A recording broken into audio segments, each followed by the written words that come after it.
నమస్తే, this is శౌర్య. మనతో పాటు TDP senior leader Kancharla Vijayabhaskar గారు ఉన్నారు. వారితో మాట్లాడదాం. నమస్తే సార్. నమస్కారం అండి.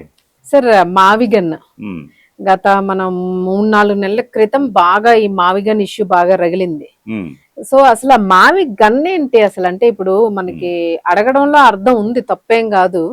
కానీ మావిగన్ అనడంలో ఆయనకు వచ్చే తృప్తి ఏంటి, ప్రజలకు వచ్చే ఇబ్బంది ఏంటి, మీరేమంటారు దీనికి? అసలు ఎందుకు దాన్ని మీరు అసలు యాక్సెప్ట్ చేయలేకపోతున్నారు? చెప్తాను. నాకు సందేహం వచ్చింది ఆ విన్న మొదటి రోజు. ఆయన నోటి నుంచి ఏ రోజైతే మావి గన్నని ఆ పదబంధం ఊడిపడిందో ఆ రోజే నాకు పెద్ద డౌట్ వచ్చింది. వెంటనే నేను తెలుగు డిక్షనరీ అంతా చూశాను. తెలుగు డిక్షనరీలు నా దగ్గర ఒక 1/2 డజన్ పైన ఉంది. ఎక్కడైనా అర్థం ఉందా? చాలా చాలా డిక్షనరీలు. తర్వాత వేరే లైబ్రరీకి వెళ్ళాను, ఇంకా ప్రాచీన డిక్షనరీలు చూశాను. మొత్తం 13-14 డిక్షనరీలు ఇంతవరకు నాకు అందుబాటులో ఉన్నాయి. నా దగ్గర 6 ఉన్నాయి, మిగతా 7 ఎన్నో లైబ్రరీలు చూశాను. అంటే 13 డిక్షనరీలు చూశాను. మావిగన్ అనే పదం నాకు దొరకలేదు. మీకు దొరకలేదు? అయితే మరలా ఇంకొక ఆలోచన వచ్చింది. ఇది ఏదో ఇంగ్లీష్ పదమేమో. ఆంగ్ల భాషా ప్రియుడు కదా ఆయన, ఆంగ్ల భాషలో ఆయన నిష్ణాతుడిగా భావిస్తాడు కదా. జలుబు, తలనొప్పి, ఒళ్ళు నొప్పుల నుండి ఉపశమనం శాస్త్రీ బామ్ ఇప్పుడు ₹5 ప్యాక్ లో కూడా. పోతే చాలా మందిని వెక్కిరిచ్చాడు కదా, మీకు ఇంగ్లీష్ రాదు, అది రాదు, ఇదని వెక్కిరిచ్చారు. నా పెద్ద మనిషి కదా. ఈయన ఎక్కడో అదేదన్నా చాలా మంచి ఇంగ్లీషు పదబంధం అని చెప్పేసి నా డిక్షనరీలు కానీ, మా ఆవిడ అడ్వకేట్ గా ఆమె దగ్గర ఉండే డిక్షనరీలు కానీ, మా పిల్లల డిక్షనరీలు మళ్ళీ వేరే మిత్రుల ఇళ్లలో 2 డిక్షనరీలు, ఇట్లా అవి కూడా 13-14 తిరిగేసాను. అక్కడ లేదు. ఏంట్రా ఇదేమన్నా పర్షియన్ భాషలో ఉందా? ఒకప్పుడు పర్షియన్ లాంగ్వేజ్ మనకు అధికార భాషగా ఉన్నది అని చెప్పి చూశాను. అట్లాగే అరబిక్లో లేదు, ఉర్దూలో లేదు.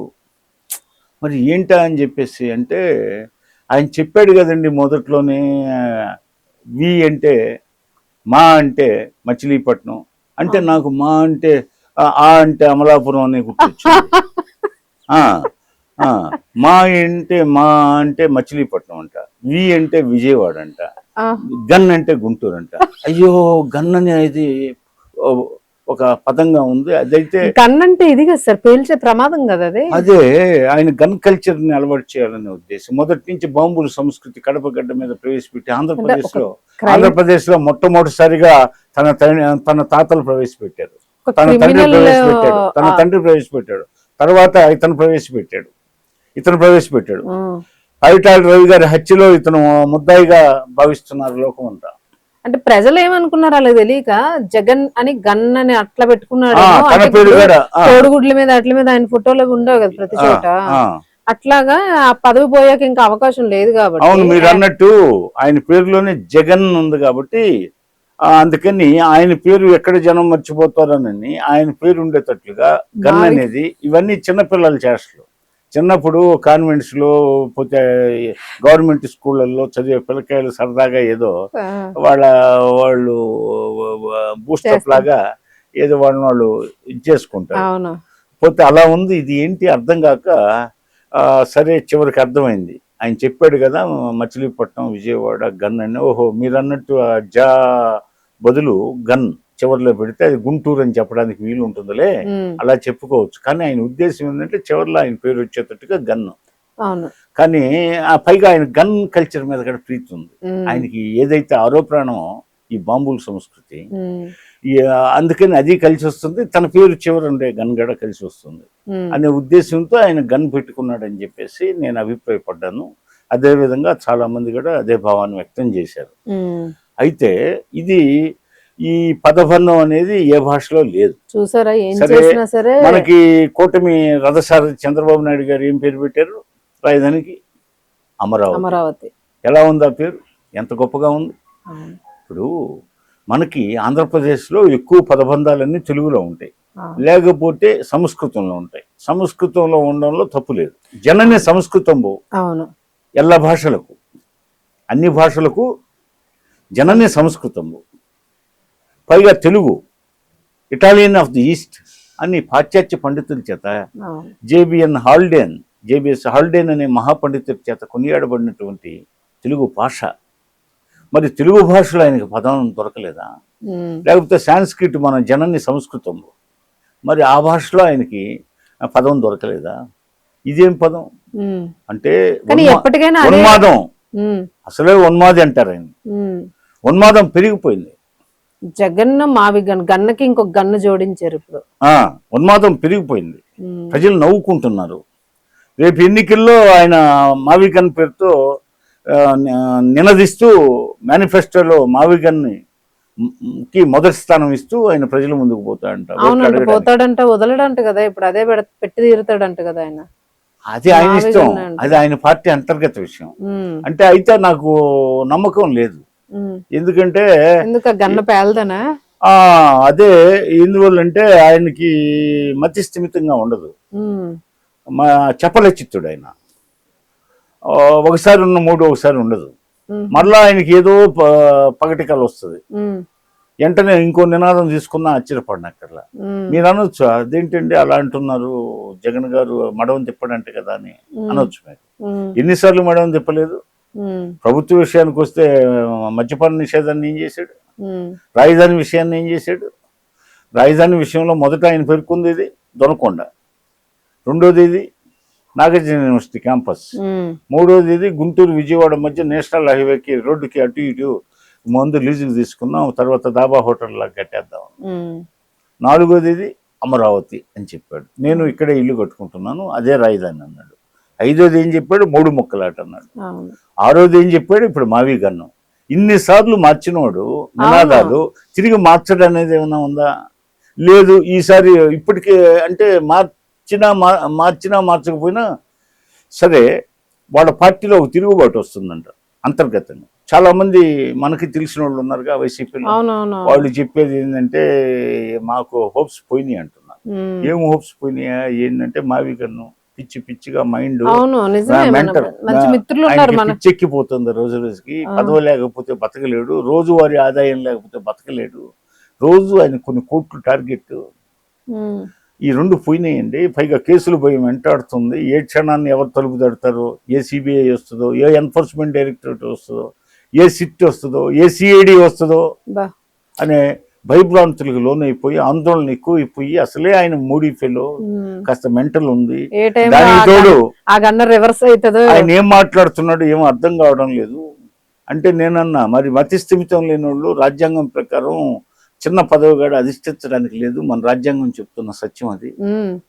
మరి ఈసారి ఆయన అంత ముఖ్యమంత్రి అభ్యర్థిగా ప్రజల ముందుకు ఎలా వస్తాడంటే, ఇవన్నీ పట్టించుకునే వాళ్ళు ఎవరండి? నామినేషన్ ఇస్తే ఎవడు పట్టించుకుంటాడండి? ఆయన అయినా కాకపోయినా నామినేషను. నిజమే మీరు చెప్పేది. వాస్తవంగా చెప్పాలంటే రాజ్యాంగం ప్రకారం మతి స్థిమితం లేని వాళ్ళు, వాళ్ళకి మతి స్థిమితం లేనప్పుడు ప్రజల్ని ఏమని పరిపాలిస్తారు? ప్రమాదం కదా. నీకు పిచ్చి, మీ నాయనకి పిచ్చి, మీ తాతకి పిచ్చి, మీ అక్కకి పిచ్చి, మీ చెల్లికి పిచ్చి, మీ తమ్ముడికి పిచ్చి అని మాట్లాడతాడు అలాంటోడు. కాబట్టి రాజ్యాంగాన్ని అందరూ, మీరంటే తెలుగుదేశం కాబట్టి మీరు, చంద్రబాబు నాయుడు గారు ఉన్నత విద్యావంతుడు, ఒక యూనివర్సిటీ క్యాంపస్లో పెరిగాడు. అదేవిధంగా పవన్ కళ్యాణ్ గారు చాలా సందేశాత్మక చిత్రాలు యాక్ట్ చేశారు. బీజేపీకి ఒక నిర్దిష్టమైన సిద్ధాంతం ఈ భరతమాత పట్ల ఉంది. మీరంతా సిద్ధాంతాలతో ఆశయాలతో, మా పార్టీకి ఏం సిద్ధాంతాలు ఉన్నాయని చెప్పేసి వాళ్ళ పార్టీలోనే అంతర్గతంగా గొప్ప చర్చ మొదలైంది. వాళ్ళ పార్టీలోనే చివరికి తిరుగుబాటు వచ్చినా ఆశ్చర్యపడనక్కర్లేదు. ఈలోపు జగన్మోహన్ రెడ్డి గారు అరెస్ట్ అయితే ఆ పార్టీ నామరూపాలు లేకుండా పోతుందనే భయం కూడా వాళ్ళలో ఉంది. ఈ భయాందోళన మధ్య, ఈ సందేహాల మధ్య, ఈ అనుమానాల మధ్య ఇప్పుడు మావిగన్ నినాదం తీసుకొని ఆయన అజెండాగా చేర్చుకొని మేనిఫెస్టోలో మొదటి అంశంగా పేర్కొంటూ ఆయన ప్రజల ముందుకు పోతుంట పొమ్మని చెప్పండి.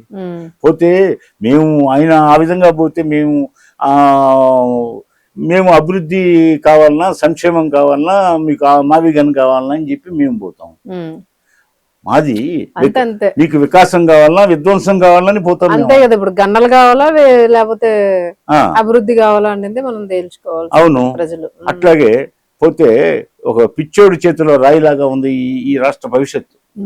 పోతే దీనికి అంతటికీ మేము ప్రజాస్వామ్య స్ఫూర్తి నింపడానికి, ప్రజాస్వామ్యాన్ని నిర్వీర్యం చేశాడని, వాటి జవజీవాలు కల్పించాలని, వ్యవస్థ పట్ల గౌరవభావంతో మేము అతను అరెస్ట్ చేయకుండా ఉంటే అతను వాటిని చులకనగా చూస్తున్నాడు, చాలా ధిక్కార ధోరణిలో ఉన్నాడు.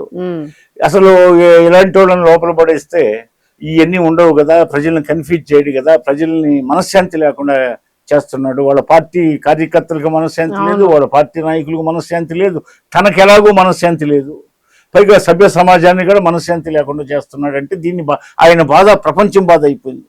ప్రపంచం బాధ కాదు, ప్రపంచం బాధ చేయాలని ప్రయత్నిస్తున్నాడు. ఈ విధంగా అల్లకల్లోలం చేస్తున్నాడు, లోపల పడేయచ్చు కదా అని ప్రజలు అభిప్రాయపడుతున్నారు. అడుగుతున్నారా సార్ మీరు బయట? అవును, అడుగుతున్నారు. మేము అవును, మేము అరెస్ట్ చేయడం పెద్ద పని కాదయ్యా, అతను తత్వం, అది మా తత్వం కాదు, అది మాకు అతని మీద వ్యక్తిగత కోపాలు ఏమున్నాయి, ఏం లేదు. పరిపాలనా పరంగా కోపతాపాలు ఉన్నాయి మాకు. పరిపాలనా పరంగా, పాలనా విషయాల్లో అతను పాలకుడుగా పనికిరాడు. పోతే క్రూరమైన మృగాలతో పోల్చదగినటువంటి ఒక పాలకుడుగా ప్రజలు ఆయన్ని తిరస్కరించారు. పోతే ప్రజాకంటక పాలకుడుగా గుర్తించారు. కాబట్టి ఇతన్ని పక్కన పెట్టాలనుకొని నువ్వు రాజకీయాలు విరమించుకో అని చెప్పడానికే అతనికి ప్రతిపక్ష స్థానం కూడా ఇవ్వలేదు. మొదటిసారి తెలియక ఒకసారి ప్రతిపక్ష స్థానం ఇచ్చారు, 60+ సీట్లు ఇచ్చారు. రెండోసారి 11 సీట్లకి పరిమితం అయ్యాడు. అవి కూడా మేమేదో ఆఖరి నిమిషంలో కొంతమంది అభ్యర్థులు సీట్ల సర్దుబాటులో కొంత అడ్జస్ట్మెంట్లో ఆ టైం చాలక ఒక కొన్ని సీట్లు పోగొట్టుకున్నాం, మిగిలిన. ఈసారి మావిగన్ పేరుతో పోతే ప్రజలే తీర్పిస్తారు, అంతే, అది విషయం. రైట్ సార్, మొత్తానికి మంచి క్లారిటీ ఇచ్చారు. Thank you so much. Okay, thank you.